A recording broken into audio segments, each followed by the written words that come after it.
ॐ सहनाववतु सहनौ भुनक्तु सह वीर्यं करवावहै तेजस्विनावधीतमस्तु मा विद्विषावहै। ॐ शान्तिः शान्तिः शान्तिः। आज हमारे पास एक ऐसा डॉक्यूमेंट है जो भारत की एजुकेशन सिस्टम में एक भूचाल लाने की एक क्षमता रखता है। ये यूनिवर्सिटी ग्रांट्स कमीशन यानी यूजीसी का है और ये नेशनल एजुकेशन पॉलिसी 2020 के तहत एक बहुत बड़े चेंज का ब्लूप्रिंट तैयार करता है। बिल्कुल। और ये चेंज है भारत की सभी यूनिवर्सिटीज के सिलेबस में इंडियन नॉलेज सिस्टम यानी आईकेएस को शामिल करना। तो आज हम इसकी परत दर परत छानबीन करेंगे कि इस पहल का असल मतलब क्या है और क्या ये वाकई हमारे इतिहास और विज्ञान की किताबों को फिर से लिखने का दम रखता है। ये वाकई एक बहुत बहुत बड़ा कदम है। इसका मकसद एजुकेशन को सिर्फ ग्लोबल नहीं बल्कि लोकली रेलेवेंट भी बनाना है। इसे सिर्फ कुछ नए सब्जेक्ट्स जोड़ने की तरह देखना मेरे हिसाब से गलत होगा। अच्छा। हाँ, ये असल में ज्ञान को देखने, समझने और परखने का एक पूरा नया फ्रेमवर्क देने की कोशिश है। एग्जैक्टली। तो सवाल यही है कि ये इंडियन नॉलेज सिस्टम आखिर है क्या भला? इसमें क्या सिर्फ वेद पुराणों की बातें हैं या कुछ और भी है? और सबसे जरूरी सवाल, जब ये चीजें यूनिवर्सिटीज में पढ़ाई जाएंगी तो एक इंजीनियरिंग या मेडिकल का स्टूडेंट असल में क्या सीखेगा?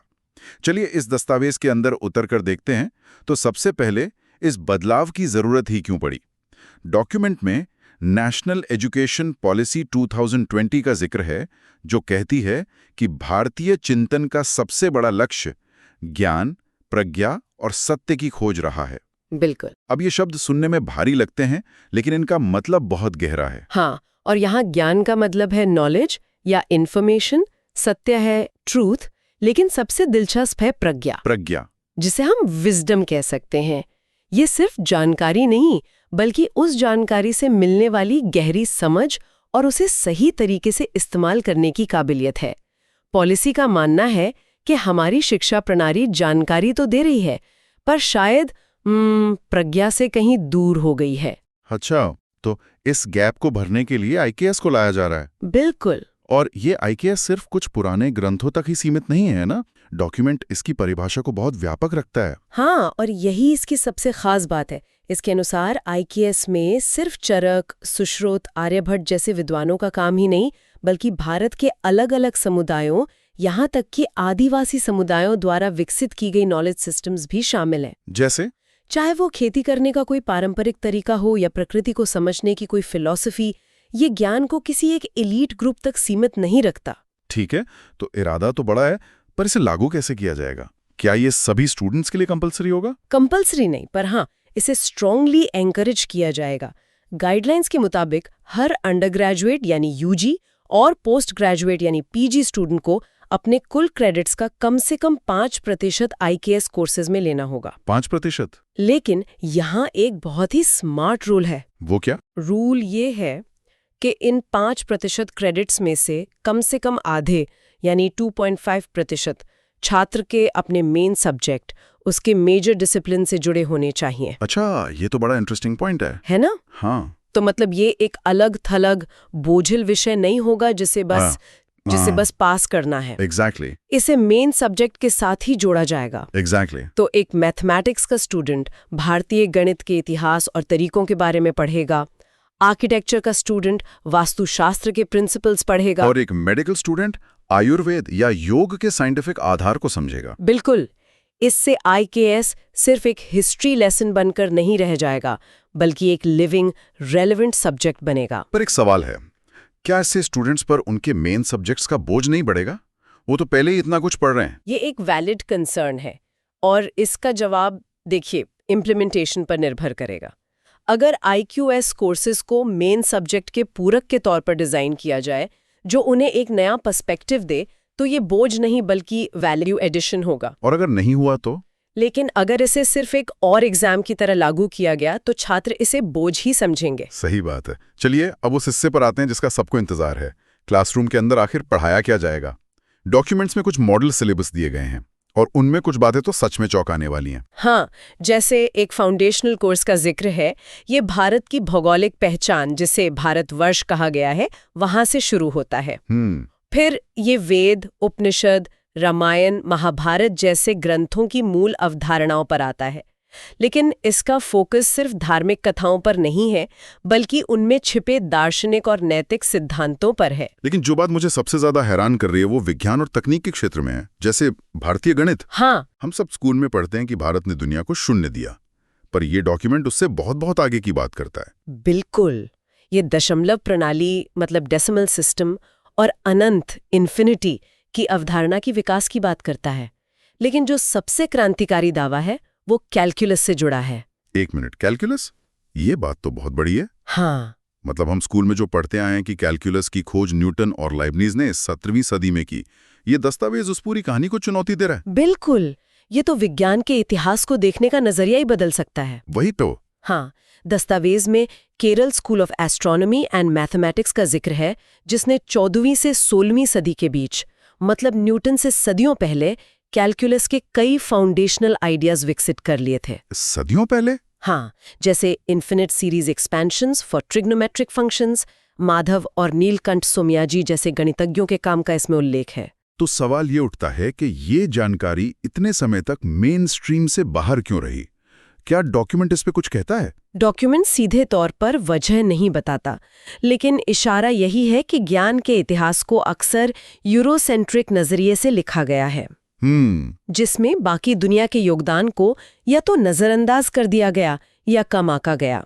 इस पहल का एक मकसद उस नैरेटिव को करेक्ट करना भी है। अच्छा। इसके अलावा आर्यभट्टीय और लीलावती जैसे ग्रंथों और समीकरणों को हल करने की चक्रवाल विधि का भी जिक्र है, जो उस समय की बहुत एडवांस टेक्निक्स थीं। गणित और खगोल विज्ञान की बात तो समझ आती है, क्योंकि वो नंबर्स का खेल है। लेकिन आयुर्वेद जैसे विषय को, जिस पर अक्सर आधुनिक चिकित्सा सवाल उठाती है, उसे ये दस्तावेज कैसे देखता है? ये बहुत अच्छा सवाल है। क्या उसे एक ऐतिहासिक विषय के रूप में पढ़ाया जाएगा या एक व्यावहारिक विज्ञान के रूप में? देखिए, डॉक्यूमेंट्स इसे दोनों तरह से देखता है। एक तरफ ये आयुर्वेद के फाउंडेशनल कॉन्सेप्ट्स को समझने पर जोर देता है, जैसे त्रिदोष, वात, पित्त, कफ और पंच महाभूत की थ्योरी। ठीक है। इन्हें आप शरीर को समझने का एक फिलॉसफिकल फ्रेमवर्क मान सकती हैं। और ये पंच महाभूत क्या है आसान भाषा में? ये अवधारणा मानती है कि ब्रह्मांड और हमारा शरीर 5 मूल तत्वों से बना है: पृथ्वी, जल, अग्नि, वायु और आकाश। आयुर्वेद के अनुसार इन तत्वों का संतुलन ही स्वास्थ्य है। अच्छा। लेकिन बात सिर्फ थ्योरी पर नहीं रुकती। मतलब ये कि डॉक्यूमेंट सुश्रुत संहिता जैसे ग्रंथों का जिक्र करता है, जिसमें सर्जरी के बारे में हैरान करने वाले विवरण हैं। सर्जरी? हाँ, इसमें राइनोप्लास्टी यानी प्लास्टिक सर्जरी और मोतियाबिंद कैटरैक्ट सर्जरी जैसी तकनीकों का वर्णन मिलता है। ये दिखाता है कि ये सिर्फ सैद्धांतिक नहीं, बल्कि एक अप्लाइड साइंस भी था। वाह! और सिर्फ मेडिसिन ही नहीं, डॉक्यूमेंट में वास्तुकला, धातु विज्ञान, मेटलर्जी में दिल्ली के लौह स्तंभ का उदाहरण। हाँ, कपड़ा उद्योग और टिकाऊ कृषि, मतलब सस्टेनेबल एग्रीकल्चर की पारंपरिक तकनीकों का भी उल्लेख है। ये तो ज्ञान का एक पूरा खजाना है। बिल्कुल। और ये हमें एक बड़े सवाल पर लाता है, इस सब का आखिर मतलब क्या है? क्या ये पश्चिमी ज्ञान को भारतीय ज्ञान से बदलने की कोशिश है? हाँ, ये सवाल मेरे मन में भी आ रहा था। एक डर जो आलोचक उठा सकते हैं वो ये है कि क्या ये आधुनिक वैश्विक शिक्षा से ध्यान हटाकर हमें सिर्फ अतीत में ले जाने की कोशिश है? क्या भारतीय ज्ञान पर इतना जोर देने से छात्र दुनिया के बाकी हिस्सों में हो रहे विकास से कट जाएंगे? डॉक्यूमेंट के इरादे से तो ऐसा बिल्कुल नहीं लगता। इसमें कहीं भी वेस्टर्न नॉलेज को खारिज करने की बात नहीं है। जोर इंटीग्रेशन यानी एकीकरण पर है। एकीकरण? सोच ये है कि एक भारतीय छात्र को ये भी पता होना चाहिए कि पाइथागोरस के प्रमेय के साथ साथ बौधायन का शुल्ब सूत्र क्या था, या न्यूटन के साथ साथ केरल स्कूल का योगदान क्या था।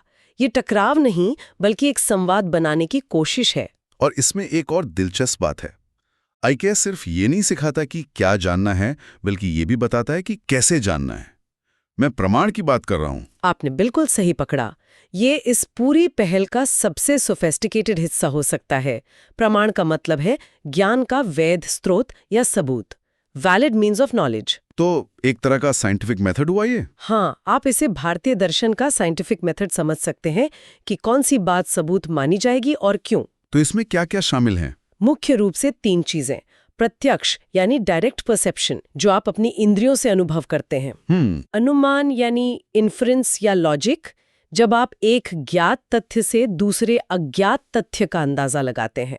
और तीसरा है शब्द या आगम, यानी किसी भरोसेमंद सोर्स, एक्सपर्ट या ग्रंथ की बात। अच्छा। ये फ्रेमवर्क छात्रों को क्रिटिकल थिंकिंग सिखाता है कि किसी भी जानकारी को आंख बंद करके न माने, बल्कि उसे इन पैमानों पर परखें। ये तो वाकई एक पावरफुल टूल है। और डॉक्यूमेंट में एक और सुझाव है कि इंडियन फिलॉसफी या इंडियन म्यूजिक जैसे जो पीजी कोर्सेज पहले से मौजूद हैं, उन्हें भी आईकेएस के नजरिए से रीडिजाइन किया जाए। इसका क्या मतलब हुआ? इसका मतलब है कि अभी तक इन विषयों को अक्सर वेस्टर्न एकेडमिक फ्रेमवर्क्स के जरिए पढ़ाया जाता था, जैसे भारतीय दर्शन को ग्रीक दर्शन से कंपेयर करके। अच्छा, हाँ। सुझाव ये है कि इन्हें इनके अपने आंतरिक तर्क और परंपरा के अनुसार पढ़ाया जाए। बाद में छात्र चाहें तो उसकी तुलना किसी और परंपरा से कर सकते हैं। ये ज्ञान को अंदर से समझने की कोशिश है, न कि बाहर से एक ऑब्जेक्ट की तरह स्टडी करने की। ये सब सुनने में तो बहुत क्रांतिकारी और अच्छा लगता है, लेकिन असली चैलेंज तो इसे लागू करने में आएगा। बिल्कुल। ये सब बातें कागज पर तो बेहतरीन है, पर भारत के हजारों कॉलेजों और विश्वविद्यालयों में इन्हें जमीन पर उतारना कितना मुश्किल होगा? यही $1 मिलियन सवाल है। सबसे पहली और बड़ी चुनौती है क्वालिफाइड टीचर्स। इन विषयों को गहराई से पढ़ाने वाले एक्सपर्ट शिक्षक कहाँ से आएंगे? इसके लिए बड़े पैमाने पर टीचर ट्रेनिंग प्रोग्राम्स की जरूरत होगी। और दूसरी चुनौती क्वालिटी कंट्रोल की होगी। कैसे सुनिश्चित किया जाए कि विज्ञान के नाम पर छद्म विज्ञान यानी स्यूडो साइंस न पढ़ाया जाने लगे? हाँ, ये बहुत जरूरी है। या इतिहास के नाम पर सिर्फ पौराणिक कथाएं? एकेडमिक कठोरता, एकेडमिक रिगर बनाए रखने के बारे में दस्तावेज क्या कहता है? दस्तावेज इस पर जोर देता है कि आईकेएस को रिगरस एकेडमिक स्क्रूटनी और पीयर रिव्यू के साथ पढ़ाया जाना चाहिए। इसका मकसद आस्था पैदा करना नहीं, बल्कि ज्ञान परंपराओं का आलोचनात्मक मूल्यांकन करना है। लेकिन हाँ, ये एक बहुत बड़ा खतरा है। अगर सही चेक्स एंड बैलेंसेस नहीं हुए तो ये पहल अपने मकसद से भटक सकती है और शिक्षा का स्तर सुधारने के बजाय गिरा सकती है। प्रामाणिक कोर्स मटेरियल तैयार करना एक और बहुत बड़ा काम होगा। सही बात है। तो संक्षेप में कहें तो ये भारत की आधुनिक शिक्षा में एक विशाल और विविध ज्ञान भंडार को सिस्टमैटिक तरीके से इंटीग्रेट करने का एक बहुत बड़ा और महत्वाकांक्षी प्रयास है। ये सिर्फ इतिहास और दर्शन नहीं, बल्कि विज्ञान, प्रौद्योगिकी, कला और ज्ञान की अपनी एक कार्य प्रणाली को भी शामिल करता है। बिल्कुल। इसकी सफलता या असफलता इसके इम्प्लीमेंटेशन पर टिकी है। क्या हम इसे रटने वाली विद्या बनने से रोक पाएंगे? क्या हम छात्रों में इसके प्रति वास्तविक जिज्ञासा और क्रिटिकल थिंकिंग जगा पाएंगे? इन्हीं सवालों के जवाब इस पहल का भविष्य तय करेंगे। इस दस्तावेज में एक आखिरी दिलचस्प बात भारतीय ज्ञान प्रणाली के आउटरीच यानी दुनिया तक उसकी पहुंच की है। जैसे धातु विज्ञान की तकनीकें या भाषा विज्ञान के सिद्धांत कैसे प्राचीन काल में एशिया और हाल की सदियों में यूरोप तक पहुंचे। हाँ, ये भी एक इंटरेस्टिंग पॉइंट है। इससे जुड़ा एक विचार सोचने के लिए ये हो सकता है, जब इस भूले बिसरे ज्ञान को औपचारिक रूप से भारतीय उच्च शिक्षा में फिर से एकीकृत किया जाएगा, तो 21वीं सदी में विश्व स्तर पर इसकी नई पहुंच क्या हो सकती है? जब ये प्राचीन चिंतन प्रणालियां आज की ग्लोबल चैलेंजेस जैसे क्लाइमेट चेंज, मेंटल हेल्थ या एआई एथिक्स का सामना करेंगी, तो कौन से नए संवाद या इनोवेशन उभर सकते हैं? शायद असली परीक्षा यही होगी। Thank you for watching this video. If you enjoyed it, please like, share, and subscribe. Your support encourages me to create more content. Thank you.